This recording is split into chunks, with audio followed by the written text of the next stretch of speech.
Eh bien, bonjour les spotters et bienvenue dans mon podcast hebdomadaire sur le numérique.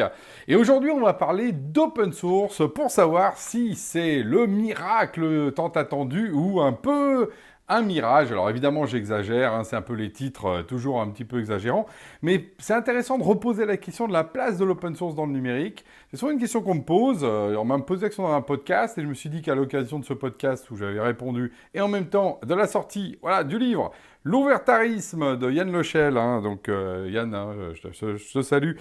Le numérique des Lumières, où il met vraiment en avance la question justement de l'open source comme une solution justement à ces questions de dépendance numérique. Je vais essayer un peu d'analyser ça rapidement, de manière un peu, un petit peu synthétique, et vous donner la position sur l'open source telle que je peux l'analyser.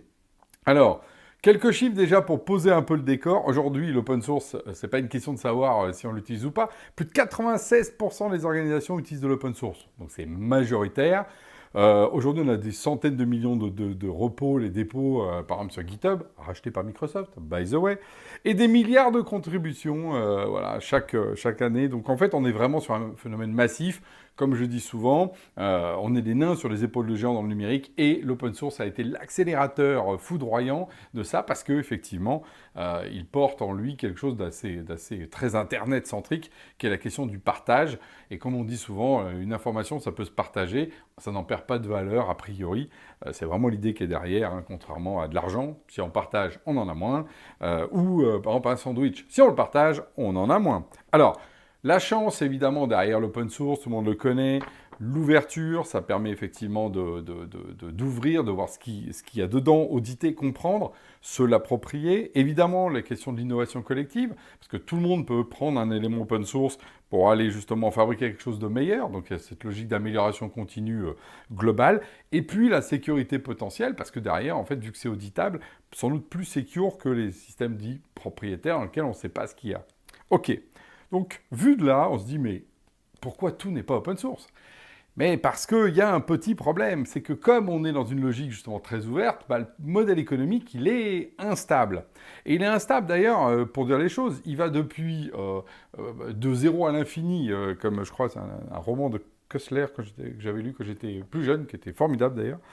Et c'est très instable parce que ça va de zéro, c'est gratuit l'open source. Non, c'est pas gratuit, c'est un peu payant, mais payant combien ? Voire même jusqu'à devenir, et on le voit là, avec certaines licences, le dernier cas en date, c'est celui de Minayo, tout d'un coup, qui était un truc très communautaire, c'est devenu un petit peu fermé, puis maintenant, si on paye pas, on n'a plus rien. Donc en fait, c'est à nouveau de l'open source fermé, donc ça devient du propriétaire déguisé, quoi. Ce qui est pas bien.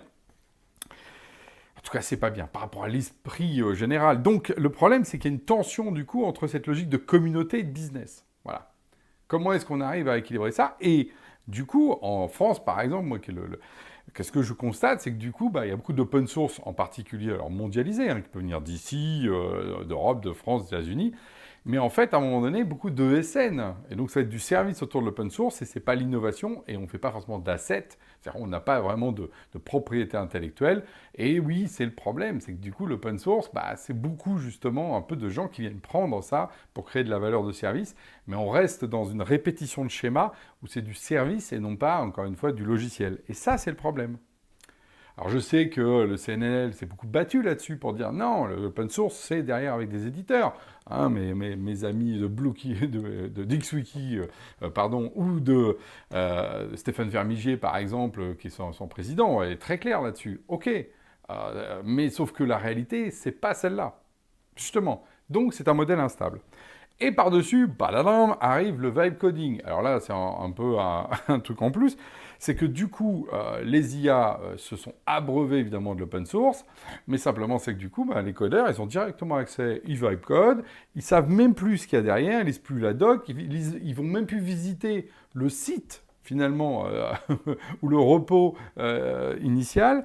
Donc en fait, ça fragilise l'écosystème. Il y a carrément, par exemple, on parle de modèles économiques, il y en a certains qui fonctionnaient sur le fait justement d'avoir par exemple des gens qui donnaient des dons, et les dons ont diminué de 50%, parce que les gens ne viennent plus sur le site, donc ils ne voient même plus que c'est marqué « Oh, vous pouvez donner si vous avez trouvé que c'était utile d'utiliser le repos ». Donc ça a un vrai assèchement de la filière, comme Google l'a fait pour la presse, on a la même chose pour l'open source. Donc ça, c'est une vraie accélération aussi de prise de réflexion. Puis dans le même temps, il y a plein d'initiatives. Alors là, on voit Eurostack, nouveau, je fais de la pub pour le de Yann, qui est très justement pro-open source au niveau européen.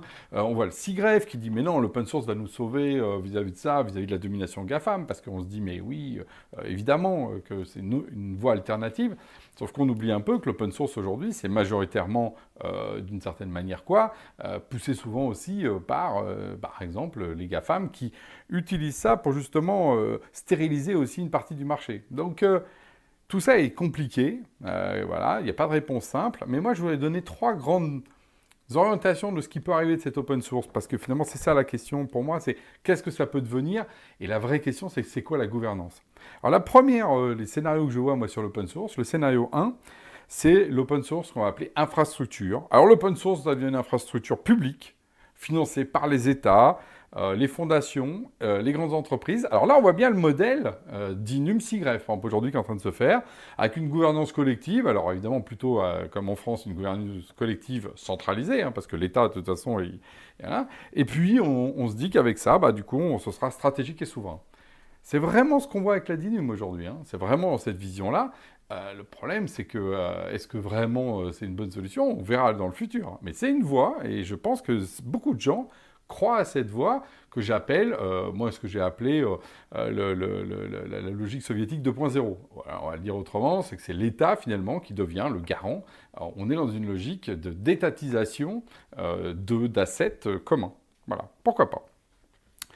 Deuxième point, c'est l'open source commercialisé. Alors là, les entreprises reprennent la main. On est plutôt avec une vision éditeur. Il y a ce côté open core. Toutes les licences deviennent plutôt quand même payantes. Et il y a des services payants autour. Finalement, par exemple, c'est ce qu'on voit. Alors, c'est l'exemple drôle d'ailleurs, si on prend la DINUM, de ce qu'ils ont fait en choisissant LiveKit. LiveKit, derrière, c'est une boîte privée et qui a levé 100 millions. Donc, comme je dis souvent, ça finira pas dans une fondation. On voit bien que là, il y a une logique, comme par exemple ce qui est arrivé avec Minayo, qui est devenu du coup une licence fermée, qui aujourd'hui, une fois que tout le monde est dedans, on referme. Donc finalement, c'est une logique, l'open source, c'est un outil de marketing d'acquisition.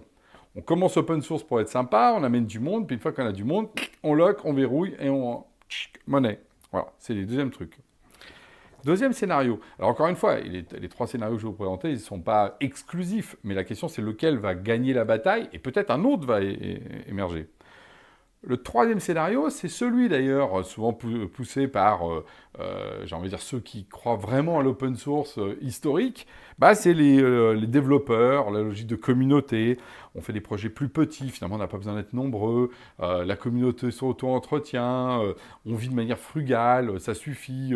Souvent on a une vision un peu d'ailleurs, là aussi gauchiste, mais pas la même qu'étatique, c'est une gauche libertaire et non pas une gauche, j'ai envie de dire, plutôt marxiste descendante, comme on voit avec l'État, avec le modèle des coopératives, voilà, c'est plutôt ça. Donc ça, c'est l'esprit hacker originel, dans un monde évidemment un peu à côté, comme ça l'a été pendant des années, du monde économique qui lui est plutôt dans une logique un peu transactionnelle, j'ai la propriété intellectuelle, donc j'ai une valeur, etc., etc. Donc, moi, voilà les 3 modèles que je vois, sachant qu'après, il peut se greffer des trucs un peu bizarres. Par exemple, on pourrait être dans une logique hacker communautaire avec un État qui collecte un impôt. C'est ce qui se passe, par exemple, avec la SACEM. Voilà, pour finir, avec le modèle... Voilà. On peut, donc, SACEM, où finalement, on redonne aux artistes. On pourrait être dans un modèle, d'ailleurs, si je reste dans la musique, toujours la même chose, mais avec un distributeur unique. Par exemple, GitHub, qui devient le distributeur unique, qui devient le Spotify, qui redonne de l'argent. Donc, finalement, on est dans le modèle Spotify de la musique, à nouveau avec une dîme qu'on prend à droite à gauche. Donc, vous voyez, les modèles sont multiples, mais à un moment donné, l'open source, c'est pas qu'un modèle de licence. Et c'est pas qu'un modèle de tech. Aujourd'hui, c'est au cœur des enjeux de société. C'est un modèle de société numérique. Quel degré de partage, quel degré de valeur on crée ça. Aujourd'hui, ce qu'on voit en tout cas, c'est que c'est clair que, moi, sur la séquence, ça fait 20 ans que l'open source est là, qu'il augmente. Et donc, on a bien une situation dans laquelle on a plus d'open source, mais aussi plus de GAFAM. Donc, pour moi, on n'a pas résolu le problème de gouvernance à travers l'open source. C'est là où, oui, l'ouvertarisme est peut-être la solution des lumières de demain, mais enfin, aujourd'hui, il se trouve que, en fait, c'est plutôt une aide aussi pour maintenir la domination des géants. C'est un débat que j'ouvre ici. Donc voilà, la question, elle est clairement pas l'open source doit-il survivre ou pas. Moi, je pense qu'il est là, il est bien installé, etc. C'est plutôt qui va le gouverner demain et qui va en profiter. Voilà. Aujourd'hui, ce que je vois, qui en profite, c'est deux acteurs. D'un côté, les grands dominants du numérique, voilà, et de l'autre, les ESN qui servent de ça de service. Les uns pour finalement tuer des marchés et gagner de la valeur ailleurs, les autres pour ne pas financer finalement l'effort d'innovation nécessaire à toute logique justement, on va dire, d'éditeur, parce que c'est la R&D aussi qui coûte cher à long terme, et le marketing associé. Donc, vous en pensez quoi? Quel scénario va émerger? Quel autre scénario, hein? La réponse, j'en ai donné 3. Il y a aussi la réponse D. Vous avez sans doute d'autres idées à proposer. Moi, je suis hyper intéressé de lancer ce débat ici. C'est pas pour ou contre l'open source, mais c'est plutôt qui va le gouverner demain. Voilà, le fameux anneau, un anneau pour les gouverner tous. Qui aura l'anneau et quel sera cet anneau? Sur ce, je vous dis à la semaine prochaine.